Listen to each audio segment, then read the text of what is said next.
आपका हमारे YouTube channel में पुनः स्वागत है। एंड आज की वीडियो हम देखने वाले हैं कक्षा 9वीं के विषय विज्ञान, जिसे इंग्लिश में साइंस कहा जाता है, का अध्याय नंबर 14, जिसका नाम क्या है, प्राकृतिक संपदा। हाँ दोस्तों, आज की इस वीडियो में हम देखने वाले हैं प्राकृतिक संपदा अध्याय के सभी प्रश्नों के उत्तर सिर्फ एक वीडियो में।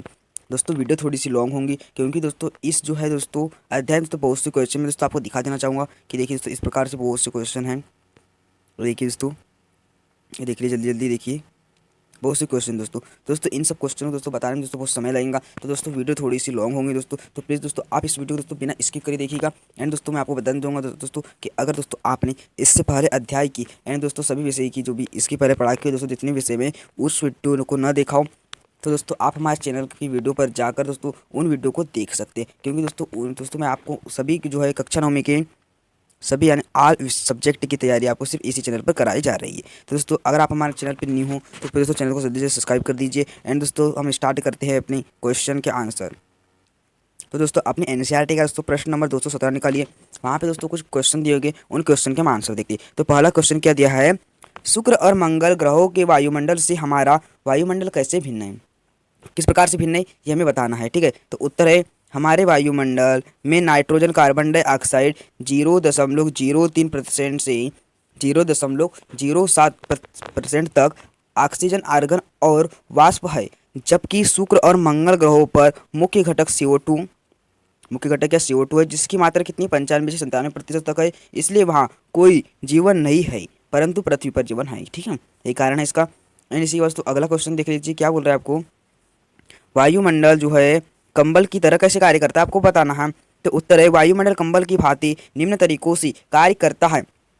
पहला है वायु ऊष्मा का सुचालक है। वायु पृथ्वी के औसत तापमान को दिन के समय तथा पूरे वर्ष भर नियत रखता है, यानी कि स्थिर रखता है। ठीक है, फिर है दूसरा, दिन के तापमान को अचानक बढ़ने से रोकता है तथा रात के समय ऊष्मा को बाहरी अंतरिक्ष में जाने से रोकता है। एंड तीसरा वाला क्या बोल रहा है आपको, देख लीजिए, वायुमंडल ओजोन परत से हानिकारक विकिरण को स्थल पर आने से रोकता है तथा उसके हानिकारक प्रभाव से बचाता है। ठीक है, फिर इसी में हम तीसरा क्वेश्चन देखते हैं। तीसरा क्वेश्चन क्या बोल रहा है, वायु प्रवाह, यानी कि जिसे वायु को पवन कहते हैं, पवन के कारण है, क्या कारण है आपको बताना। तो उत्तर है स्थल तथा जल के ऊपर असमान रूप से वायु के गर्म होने के कारण ही पवनें उत्पन्न होती है। जलवाष्प जीवित प्राणियों के क्रियाकलापों और जल के गर्म होने के कारण बनती है। वायुमंडल में जलवाष्प का बनना तथा वायु के गर्म होने के कारण पवन उत्पन्न होती है। जमीन के ऊपर की हवा जल्दी गर्म होकर ऊपर उठने लगती है और समुद्र के ऊपर की हवा इस ओर आती है, क्योंकि जमीन के ऊपर निम्न दाब का क्षेत्र बनता है। इसके अलावा पृथ्वी की घूर्णन गति तथा पवन के मार्ग में आने वाली पर्वत श्रृंखलाएं भी हवा के बनने और इसकी विपरीत दिशा इसकी दिशा को प्रभावित करती। देखिए दोस्तों, अगर आप चाहे तो इन क्वेश्चन के दोस्तों आंसर लिखना चाहे तो वीडियो को रोककर भी लिख सकते हैं, या तो दोस्तों आप स्क्रीनशॉट भी ले सकते हैं। ठीक है, दोनों ही दोस्तों ऑप्शन आपके पास मौजूद है, तो आप पे डिपेंड करता है कि आप किस प्रकार से लिखना चाहेंगे। ठीक है, और दोस्तों आप इन क्वेश्चन को याद कर जरूर कीजिएगा दोस्तों। जैसे इसके बाद दोस्तों क्वेश्चन क्या है, बादलों का निर्माण कैसे होता है। ठीक है, कैसे होता है दोस्तों, ये भी महत्वपूर्ण क्वेश्चन है दोस्तों, आपको इसे भी दोस्तों याद करना है, लिखना चाहे तो लिख भी सकते हैं। ठीक है, फिर है दिन के समय, उत्तर बता रहा हूँ मैं आपको, दिन के समय जलीय भाग गर्म हो जाते हैं तथा बहुत अधिक मात्रा में जो है जलवाष्प बनती है। गर्म वायु अपने साथ जलवाष्प को लेकर ऊपर की ओर जाती है, यह फैलती है तथा ठंडी हो जाती है। ठंडा होने से जलवाष्प जल की छोटी बूंदों के रूप में संघनित हो जाती है तथा बादलों का निर्माण करती है। जब ये जल की बूंदें बड़ी और भारी हो जाती है तो वर्षा हिमवृष्टि ओले के रूप में नीचे गिरती है। ठीक है, फिर अगला क्वेश्चन क्या देख लीजिए, आपकी स्क्रीन पर आ चुका है। पांचवा है मनुष्य के 3 क्रियाकलापों का उल्लेख करें जो वायु प्रदूषक, दोस्तों ये यहाँ पे मात्रा नहीं आई, वायु प्रदूषण में सहायक है। ठीक है, उत्तर है पहला है जीवाश्म ईंधनों जैसे कोयला और पेट्रोलियम का जलना। दूसरा है लकड़ी, उपले, पत्तों आदि का पूरी तरह न जलना। एंड तीसरा है कारखानों, उद्योगों आदि से निकला विषैला धुआं। ठीक है, इसी वजह से आप अपने एनसीईआरटी की पुस्तक निकाल लीजिए, जिसका पेज नंबर देखिएगा 229। उसके ऊपर जो क्वेश्चन दिए उनके आंसर देखते हैं। पहला क्वेश्चन क्या दिया देख लीजिए, जीवों को जल की आवश्यकता क्यों दोस्तों, इसका आंसर दोस्तों अपने मन से भी आप लिख सकते हैं दोस्तों, क्योंकि दोस्तों जल जो है हमारे जीवन के लिए बहुत लाभदायक। ठीक है, इसके उत्तर में बता देता हूँ आपको। ठीक है, क्या है, शरीर में जीवों के सभी कोशिकीय प्रक्रियाएं जलीय माध्यम में होती है। फिर है दूसरा पॉइंट में लिख सकते हैं, शरीर के एक भाग से दूसरे भाग में पदार्थों का संवहन खुली हुई अवस्था में होता है। एंड फिर क्या है, मनुष्य के शरीर का 70% भार जल के कारण होता है। फिर है, जल कुछ प्राणियों का आवाज़ भी है। फिर क्या है, स्थलीय जीवों को शुद्ध जल की आवश्यकता होती है क्योंकि खारे जल में नमक की अधिक मात्रा होने के कारण जीवों का शरीर उसे सहन नहीं कर पाता है। फिर क्या है, हमारे शरीर के अंदर की कोशिकाओं में होने वाली अभिक्रियाएं उन पदार्थों में होती है जहाँ पानी में घुले होते हैं, ठीक है। इसी बात अगला क्वेश्चन दोस्तों, जो कि दोस्तों आपको कभी क्वेश्चन ये प्रश्न में आपको जो है आपके पेपर में नहीं आएगा, ठीक है। मैं आपको बता दें दोस्तों, क्योंकि दोस्तों मैं आपको दोस्तों आपके जो पेपर में आना है वो भी क्वेश्चन मैं आपको बताते जा रहा हूँ दोस्तों, ठीक है। तो क्या है, जिस गांव शहर नगर में आप रहते हैं वहाँ पर उपलब्ध शुद्ध जल का मुख्य स्रोत क्या है। स्थान जल के मुख्य स्रोत शहर है, नगर पालिका, नगर निगम, जल वितरण प्रणाली, और जो द्वारा नगर तालाब से मिलता है, हमें कुएं से, नदियों से, एवं नगर वर्षा का संग्रहित जल टैंक या डैम में, और भूमजल आदि। भूमजल जैसे कि अपने हेडपंप से भूमजल निकाला जाता है, कुएं को भी भूमजल। एंड दोस्तों आप सामाजिक विज्ञान में पढ़ेंगे भूमजल क्या होता है, ठीक है। दोस्तों मैं आपको सामाजिक विज्ञान की भी तैयारी करा ही रहा हूँ।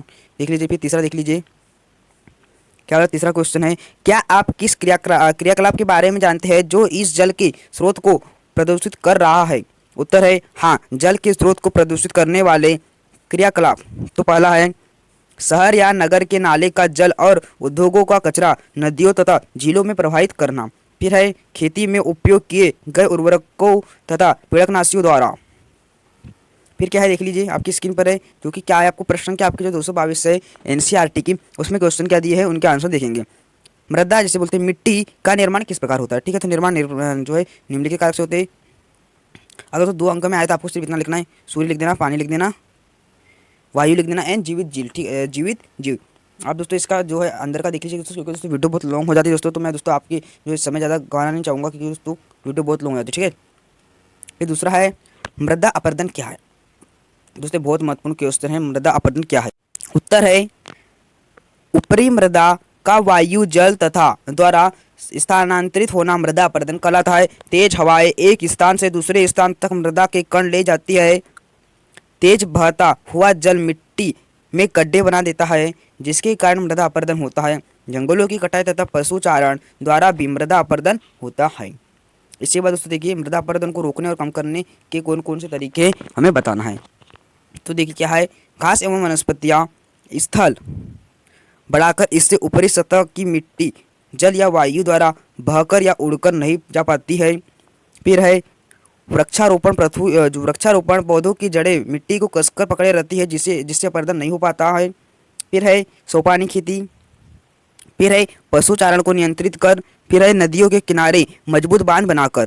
फिर है जो आपका अगला पॉइंट है, खेतों में समुचित जल निकाय व्यवस्था द्वारा। फिर क्या है, सघन खेती द्वारा।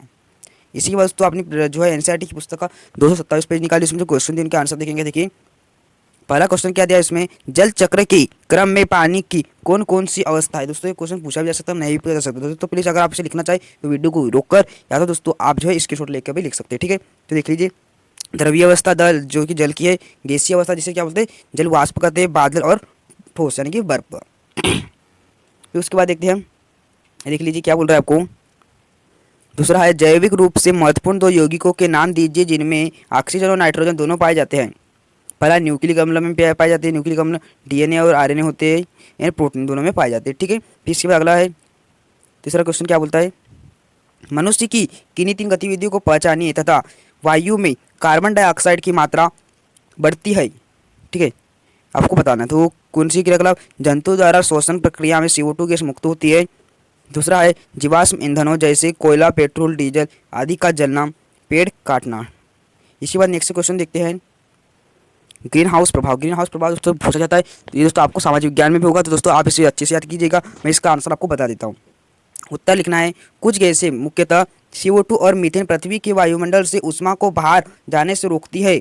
वायुमंडल में इस प्रकार की गैसों में वृद्धि से संसार का तापमान बढ़ जाता है। इस प्रकार के प्रभाव को ग्रीन हाउस प्रभाव कहते हैं। अरे पांचवा क्वेश्चन देख लीजिए क्या बोला। पांचवा क्वेश्चन, वायुमंडल में पाए जाने वाले ऑक्सीजन के 2 रूप बताइए। तो ऑक्सीजन के अणु O2 द्विपरमाणु अणु, एंड जो है ओजोन भी ऑक्सीजन का जो है एक रूप है, ठीक है, जिसका जो कि त्रिपरमाणु, ठीक है। इसी बात है दोस्तों, यहाँ से दोस्तों जो आपके हैं अभ्यास के प्रश्न प्रारंभ हो रहे हैं, ठीक है। पहला क्वेश्चन क्या है, मैं फटाफट बता दें दोस्तों, क्योंकि वीडियो दोस्तों बहुत लॉन्ग हो रही है, एंड दोस्तों अभी भी दोस्तों वीडियो बहुत आगे तक चलेंगी, ठीक है। जीवन के लिए वायुमंडल क्यों आवश्यक है, तो क्यों आवश्यक है उसके बता दें। ऑक्सीजन श्वसन ज्वलन एवं दहन के लिए जरूरी होता है। फिर देख लीजिए इस प्रकार दोस्तों, आप चाहते हैं इसका स्क्रीनशॉट ले लीजिए दोस्तों। इसके बाद नेक्स्ट क्वेश्चन क्या है, जीवन के लिए या जीवन के जल क्यों अनिवार्य है। ठीक है, क्योंकि जो उत्तर देख लेते हैं, पानी एक अद्भुत द्रव है जिसे सार विलायक कहा जाता है। यह पौधे तथा जंतुओं के शरीर में सभी चीज़ों को घोल लेता है। फिर देख लीजिए इस प्रकार दोस्तों बहुत से लिखे हैं। देखिए दोस्तों तीसरा क्वेश्चन भी आ चुका है। क्या कहता है तीसरा क्वेश्चन है, जीवित प्राणी मृदा पर कैसे निर्भर है। क्या जल में रहने वाले जीव संपदा के रूप में मृदा से पूरी तरह स्वतंत्र है। इसका उत्तर है, देखते हैं हम। तो देखिए इसका आप आंसर देख लीजिएगा, इस प्रकार से आंसर दिए इसके।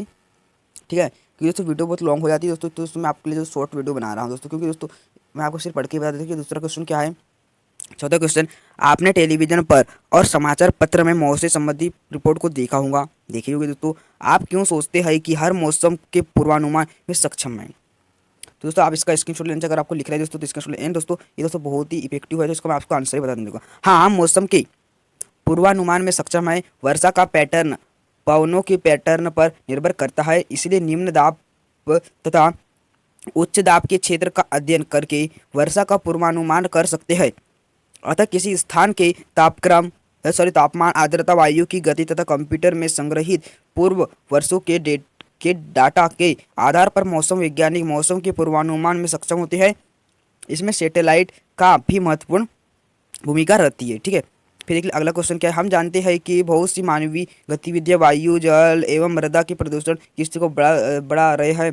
क्या आप सोचते हैं कि इन गतिविधियों को कुछ विशेष क्षेत्रों में सीमित कर देने से प्रदूषण के स्तर को घटाने में मदद मिलेगी। तो देखना है इसका। ठीक है, चाहे आप इसका स्क्रीनशॉट ले लीजिए दोस्तों। फिर इसके अगला क्वेश्चन क्या है, जो है क्या बोला है, जंगल, वायु, मृदा एवं जलीय स्रोत की गुणवत्ता को कैसे प्रभावित करते हैं।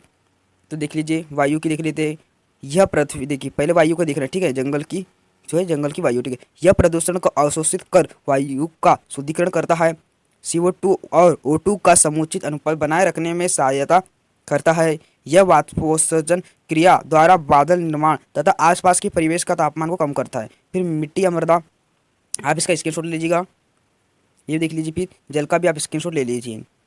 एंड इसके बाद दोस्तों यहाँ के दोस्तों जो आपका अध्याय नंबर 14 था, जिसका नाम क्या था, प्राकृतिक आपदा, उसके दोस्तों सभी प्रश्नों के उत्तर मैं आपको बता चुका हूँ। एंड दोस्तों अगर आपने वीडियो को बिना स्किप करे देखा होगा तो आपको बहुत अच्छे समझ में आया होगा। एंड दोस्तों अगर आपने नोट किया हो तो बहुत अच्छी बात है दोस्तों, या तो स्क्रीनशॉट लिया होगा तो बहुत अच्छी बात है। दोस्तों अगर आपको हमारी वीडियो अच्छी लगी हो और दोस्तों आपको लगे कि आपने हमारी इस वीडियो से कोई अच्छा सीखा हो, तो प्लीज़ दोस्तों वीडियो को लाइक कर दीजिए। एंड दोस्तों चैनल को भी सब्सक्राइब कर दीजिए। एंड दोस्तों ज़्यादा शेयर करें, ताकि दोस्तों आपके साथ दोस्तों जो भी पढ़ने वाले मित्र हैं उन्हें भी दोस्तों पता चले कि दोस्तों कक्षा 9वीं के सभी विषय की तैयारी एक ही यूट्यूब चैनल के माध्यम से कराई जा रही है। दोस्तों आपका इस वीडियो को देखने के लिए बहुत बहुत धन्यवाद। मिलते हैं दोस्तों अपने नेक्स्ट वीडियो में, जिसमें दोस्तों हम अपने अन्य विषय का पार्ट देखेंगे। तो दोस्तों थैंक यू फॉर वॉचिंग।